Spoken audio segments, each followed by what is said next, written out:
Assalamualaikum warahmatullahi wabarakatuh dan salam sejahtera kepada seluruh rakyat Malaysia. Dalam laporan PDRM hari ini, PDRM dan ATM telah mengadakan sebanyak 824 sekatan jalan raya di seluruh negara dan melakukan pemeriksaan ke atas 603,314 kenderaan yang menunjukkan pertambahan kenderaan. Sebanyak 52,380 pemeriksaan mengejut telah diadakan di seluruh negara dengan sebanyak 6,127 premis telah diperiksa oleh pihak berkuasa. PDRM telah menangkap 946 individu kerana engkar PKP yang merangkumi 822 individu yang direman dan 124 individu yang diberikan jaminan polis. Daripada 946 individu yang ditahan, 433 ditahan di zon merah kerana engkar PKP. Seramai 101 individu telah dihadapkan ke mahkamah semalam. Jumlah tangkapan kumulatif engkar PKP sehingga 20 April 2020 adalah seramai 16,870 individu. Saya percaya semalam apabila diumumkan oleh Ketua Pengarah Kesihatan bahawa hanya 36 yang positif COVID-19 dan tiada kematian, ramai yang mula merasakan bahawa perlu dilonggarkan segala sekatan dan sebagainya. Saya harap selagi PKP tidak ditamatkan, selagi tidak ada SOP yang baru diperkenalkan oleh kerajaan, maka PKP yang ada SOP ataupun peraturan yang ada pada hari ini masih terus kekal. Dengan itu, soal pematuhan kepada PKP masih menjadi tanggungjawab kepada semua. Dan pihak polis akan terus mengambil tindakan tegas kepada setiap individu yang melanggar PKP. Kita jangan lupa bahawa ada setengah negara yang melonggarkan sekatan-sekatan mereka apabila kes berkurangan dan sebagainya. Tetapi akhirnya berlaku peningkatan COVID positif semula yang menyebabkan mereka terpaksa bukan saja mengisytiharkan PKP, ada negara yang mengisytiharkan darurat dan sebagainya, emergency.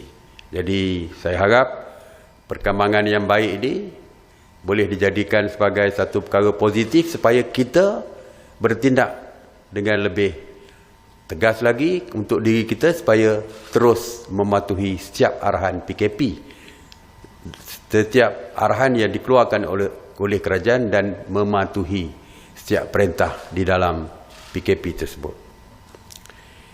Untuk sanitasi awam, ianya diteruskan oleh Kementerian Perumahan dan Kerajaan Tempatan, iaitu sejak 30 Mac 2020, KPKT telah melaksanakan 3,040 operasi sanitasi awam di 107 zon, termasuk di 30 zon merah. Semalam, sebanyak 250 operasi sanitasi awam meliputi 78 zon di 14 negeri, termasuk 14 kawasan di Johor dan 27 kawasan di Terengganu. Operasi sanitasi semalam merangkumi 159 bangunan kerajaan, 111 tempat awam, 133 pusat perniagaan dan 9 pasar raya. Kita juga mendapat permohonan, KPKT mendapat permohonan daripada syarikat syarikat yang ingin mendapatkan perkhidmatan daripada syarikat-syarikat swasta bagi melakukan sanitasi terhadap bangunan mereka ataupun premis perniagaan mereka. Mesyuarat bersetuju untuk membenarkan walaupun bagaimanapun ianya tertakluk kepada siap SOP yang dikeluarkan oleh Kementerian Kesihatan. Mereka perlu bekerjasama dan mendapat nasihat daripada Kementerian Kesihatan, dan dalam masa yang sama pemantauan sewaktu sanitasi tersebut juga perlu dilakukan oleh Jabatan Bomba dan Penyelamat.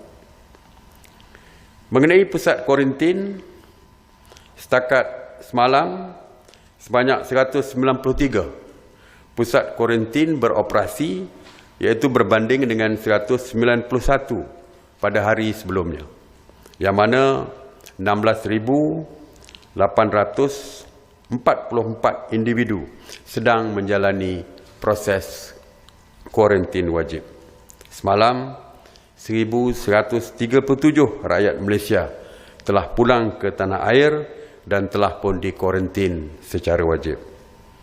Seramai 14,937 rakyat Malaysia yang pulang dari luar negara telah dikuarantin wajib sejak daripada 3 April 2020.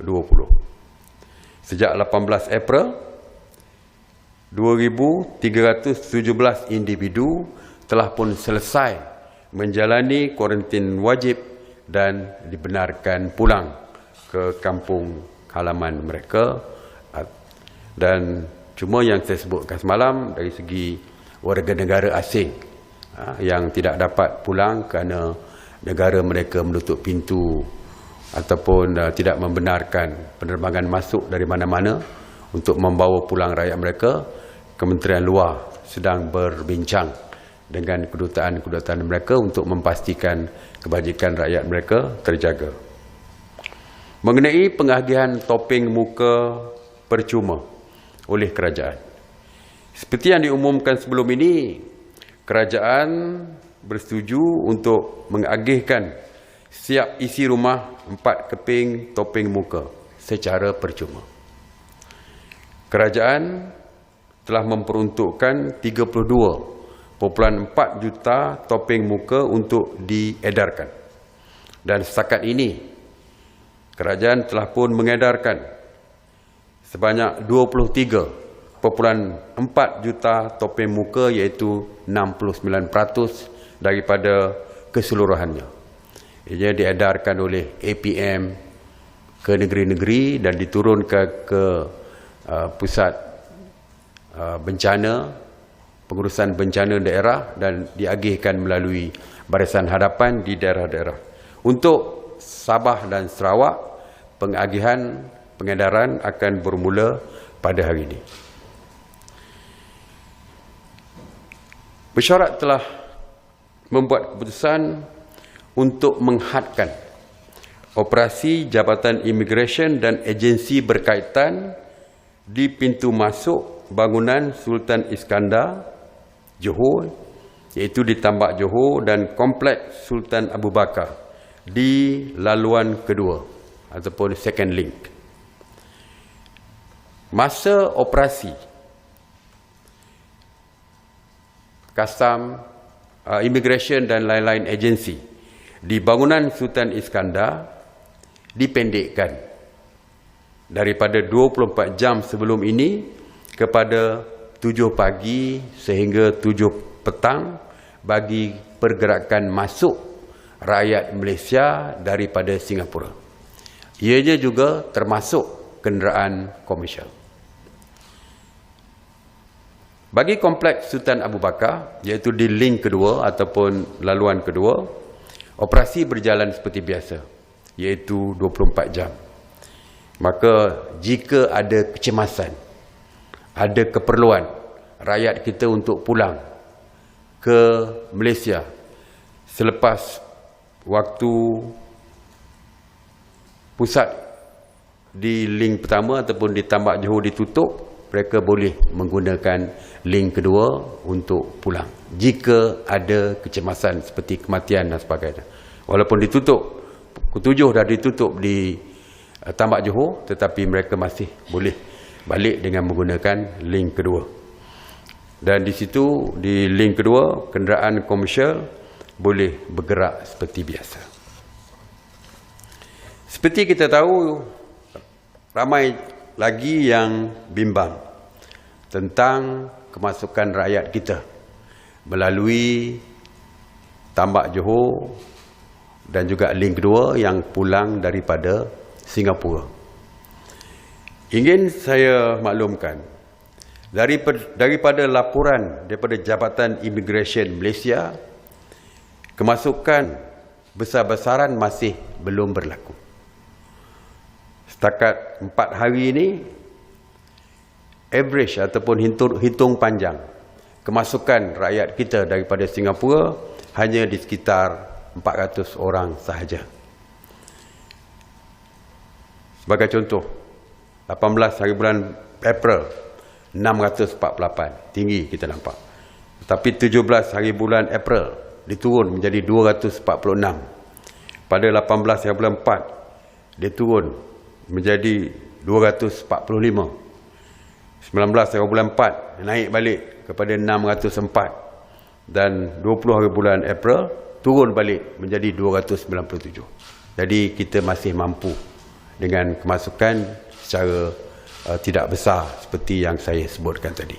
Malah di pusat kuarantin Johor juga sudah ada yang dikuarantin, telah pun ditamat tempoh kuarantin mereka dan dibenarkan pulang. Dan dianggarkan lebih kurang 350 sehari yang mereka yang dibenarkan pulang. Jadi dengan kemasukan yang baru, dengan yang pulang, jadi kita masih boleh menampung. Setakat hari ini, kita mempunyai 22 pusat kuarantin di Johor, di Johor Bahru dan sekitarnya. Ada 22 pusat kuarantin termasuk hotel dan mempunyai 6,000 bilik. Jadi setakat hari ini masih boleh menampung. Walau bagaimanapun, kita juga bersedia jika ada kepulangan beramai-ramai.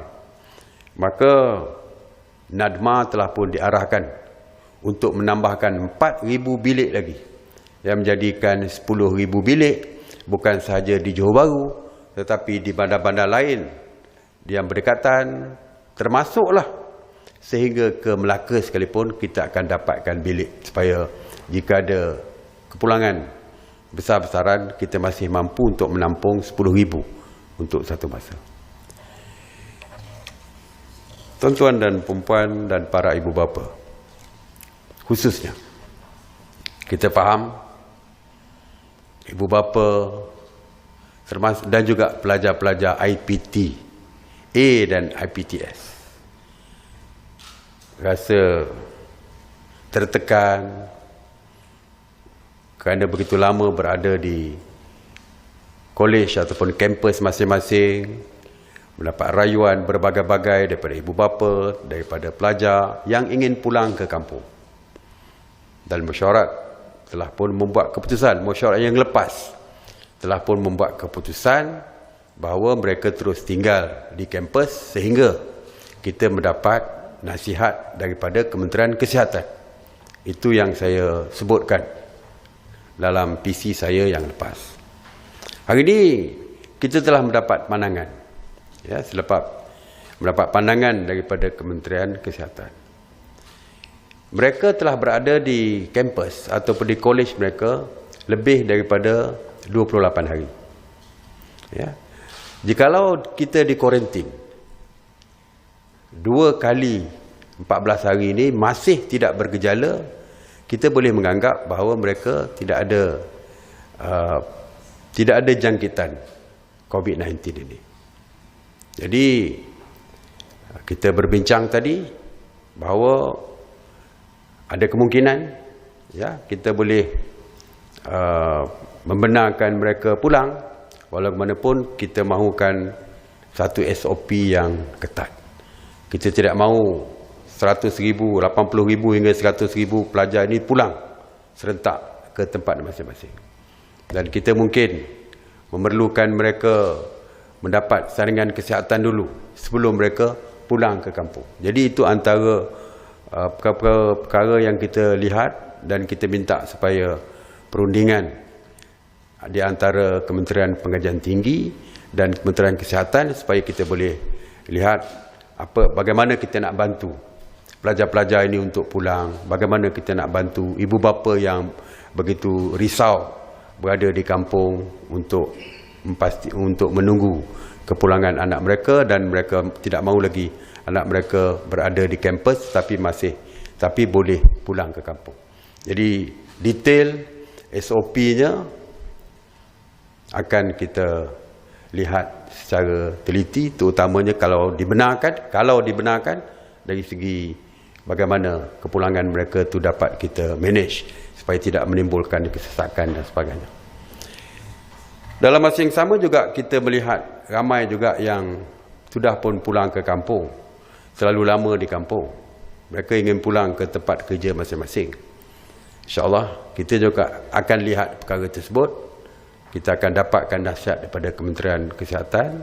InsyaAllah kita akan lihat perkara ini kerana kita juga tahu bahawa 1 bulan lebih sudah berada di kampung mungkin meresahkan mereka. Jadi itu pun kita akan lihat bagaimana cara dan sebagainya, kaedah-kaedah dan sebagainya. Jadi itu saja untuk hari ini. Terima kasih sekali lagi. Saya harap semua kita patuhi segala arahan yang dikeluarkan oleh kerajaan bagi kita memastikan rantaian COVID-19 ini dapat kita putuskan dan dapat kita segera tamatkan PKP ini. Terus tinggal di rumah bagi pastikan diri, keluarga dan masyarakat terselamat daripada COVID-19. Stay home, stay safe. Terima kasih. Saya buka kepada soalan. Assalamualaikum Datuk Seri. Erwan daripada Bernama. Ada 2 soalan di sini. Satu, Pasar Borong Selayang tutup 4 hari untuk sanitasi. Dan rentetan itu, sudah ada kerisauan akan berlaku kekurangan bahan mentah di sekitar Lembah Kelang. So, apa tindakan kerajaan atasinya? Yang kedua, jika ia dibuka, apa prosedur untuk membenarkan peniaga atau pemborong ini masuk niaga? Sebab kita tahu kawasan sekitar Pasar Borong itu adalah dikenakan PKPD.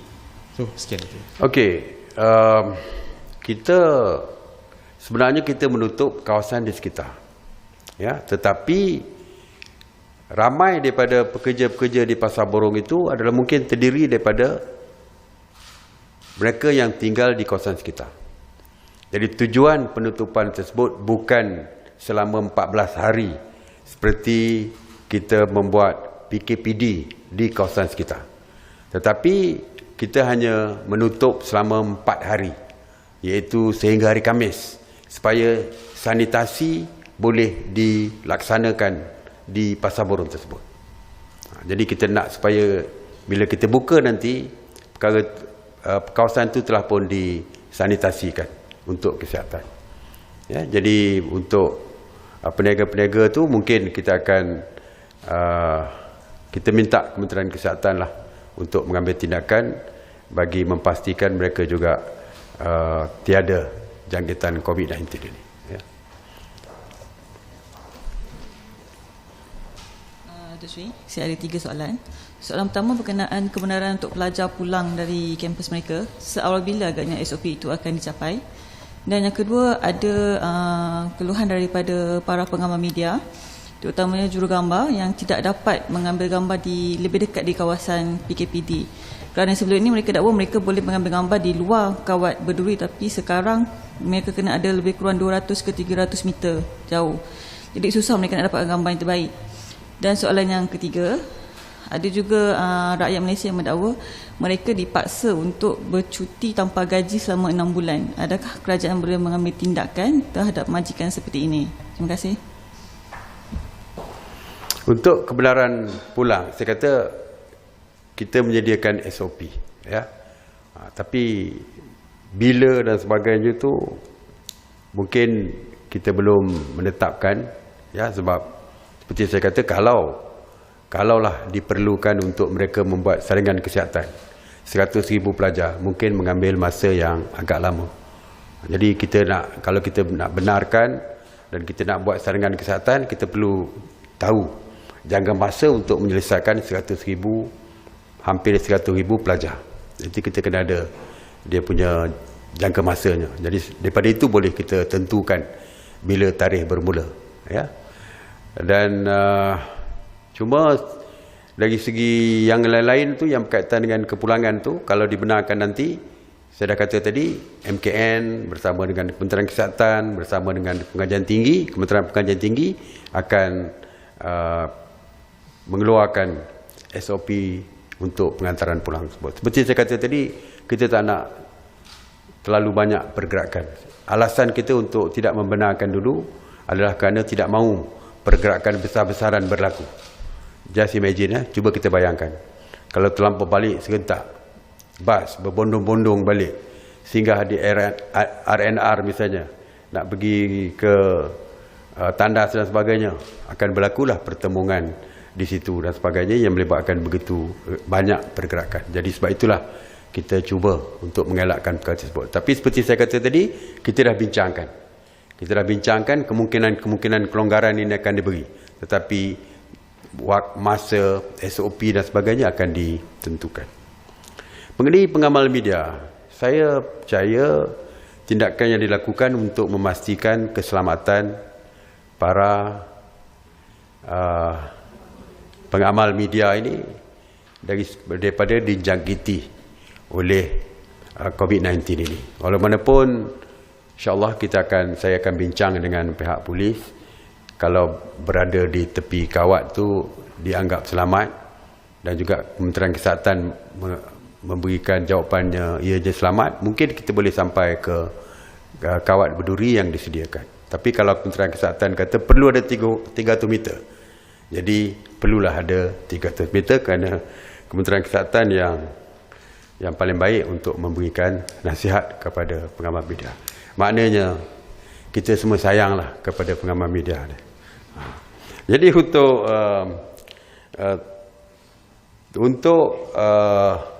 yang cuti tanpa gaji, saya akan bincang dengan Kementerian Sumber Manusia untuk kita lihat dari segi mungkin akta-akta yang berkaitan ada, sama ada membenarkan atau tidak membenarkan, insya-Allah.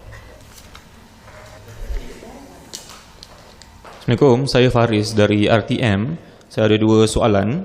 Okey, yang pertama mengenai keluhan golongan OKU seperti yang cacat penglihatan yang tak tahu bagaimana nak cek status bantuan prihatin nasional sama ada lulus ataupun tak. Itu yang pertama.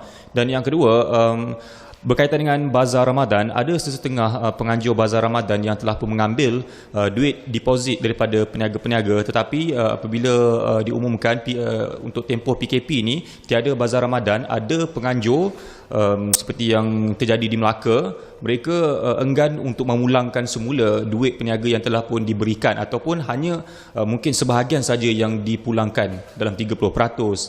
Jadi nak tahu bagaimana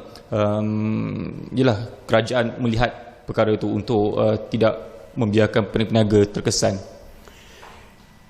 Yang pertamanya dari segi golongan OKU untuk mendapatkan BPN untuk memeriksa nama mereka di dalam senarai dan sebagainya. Saya dah sebutkan bahawa ada 2 cara. Yang pertamanya boleh hubungi pejabat JKM kerana mereka tentu saja merupakan klien kepada JKM. Yang keduanya, mereka mempunyai pemimpin-pemimpin di dalam komuniti itu, ada pemimpinnya. Kita ada struktur yang jelas di dalam negara kita ni. Kita ada ketua kampung, kita ada ketua parti dan sebagainya. Jadi saya minta mereka menghubungi kepimpinan di dalam komuniti mereka ataupun JKM untuk pastikan kita semua, pemimpin ataupun JKM, boleh membantu mereka. Yang keduanya, dari segi Bazar Ramadan, saya harap janganlah ada sesiapa pun yang mengambil kesempatan daripada kesusahan orang lain. Mereka bayar deposit dan sebagainya dengan harapan bazar Ramadan akan dibuka. Dan kajian telah pun membuat keputusan tidak membenarkan pasar Ramadan dibuka. Jadi saya berharaplah pulangkan keseluruhan deposit atau bayaran yang telah pun dibuat. Kita ambil contoh yang berlaku di DBKL. DBKL memulangkan keseluruhan bayaran yang dibuat oleh tuan-tuan punya gerai yang mendaftarkan diri kepada DBKL. Ataupun sekurang-kurangnya kalau tak nak pulang balik pun wang tersebut boleh digunakan sebagai deposit untuk tahun akan datang misalnya. Tapi sebaik-baiknya pulangkan kepada mereka yang telah pun membayar. Jadi saya meminta dan menyeru kepada semua penganjur sama ada PBT ataupun siapa sekalipun supaya memulangkan wang mereka tersebut.